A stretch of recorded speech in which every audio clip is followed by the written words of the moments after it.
Hello student, स्वागत है आपका फ्यूचर एसयूपी टेक्निकल पावर में। और मैं आज आप लोगों को बताने जा रहा हूँ सीट को रीनेम करने की विधि। एक्सेल में जो सीट होती है उसको कैसे रीनेम किया जाता है ये मैं बताने के लिए लेके चलता हूँ आपको अपने कंप्यूटर के मॉनिटर स्क्रीन पे।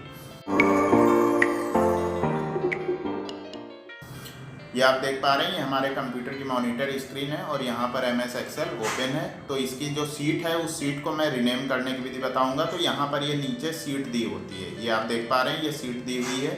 जिस सीट को रीनेम करना है, जैसे सीट 1 को रीनेम करना है तो सीट 1 पर पहले हम क्लिक करेंगे, इसके बाद राइट क्लिक करेंगे और ये रीनेम वाले ऑप्शन को सिलेक्ट करेंगे। ये रीनेम वाला ऑप्शन दिखाई दे रहा है। यहाँ पर इस सीट नेम को मिटा देंगे। जो भी नया सीट नेम टाइप करना है, जैसे फ्यूचर हमने टाइप कर दिया और इंटर की प्रेस करते हैं तो हमारे द्वारा सिलेक्ट की गई सीट रीनेम हो जाती है। ये तो था MS ऑफिस 2007 में।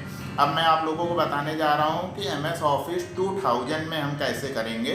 तो MS ऑफिस 2000 में करने के लिए सेम वैसे ही 2007 की तरीके भी आप कर सकते हो। जिस सीट को रीनेम करना है उस सीट के ऊपर ऐसे राइट क्लिक करेंगे, फिर रीनेम वाले ऑप्शन को सिलेक्ट करेंगे, इसके बाद ये सीट नेम मिटा देंगे, नया कोई सीट नेम टाइप कर देंगे, जैसे कि मैंने टाइप कर दिया लकी। उसके बाद इंटर की प्रेस करते हैं तो हमारे द्वारा सिलेक्ट की गई सीट रीनेम हो जाती है। एक तो तरीका ये था। इसका दूसरा तरीका आप देख लीजिए। आप फॉर्मेट वाले मीनू बार, ये जो फॉर्मेट का मीनू बार दिखाई दे रहा है, इस फॉर्मेट वाले मीनू बार पर आप क्लिक करेंगे। इसके बाद यहाँ सीट वाले ऑप्शन पर जाएंगे। सीट वाले ऑप्शन पर जाने के बाद यहाँ एक आपको रीनेम वाला ऑप्शन दिखाई दे रहा है, तो इस रीनेम वाले ऑप्शन को सिलेक्ट कर लेंगे। रीनेम वाले ऑप्शन को सिलेक्ट करने के बाद ये सीट नेम मिटा देंगे। इसके बाद नया सीट नेम जो भी टाइप करना है, जैसे हमें टाइप करना है लकी 2, हमने लकी 2 टाइप कर दिया और इंटर की प्रेस करते हैं तो हमारे द्वारा सिलेक्ट की गई सीट रीनेम हो जाती है। इस तरीके से आप सीट को रीनेम कर सकते हैं। मैं आगे भी लाइब्रा ऑफिस और जो भी नए वर्जन आते रहेंगे मैं उस पर वीडियो बनाता रहूँगा।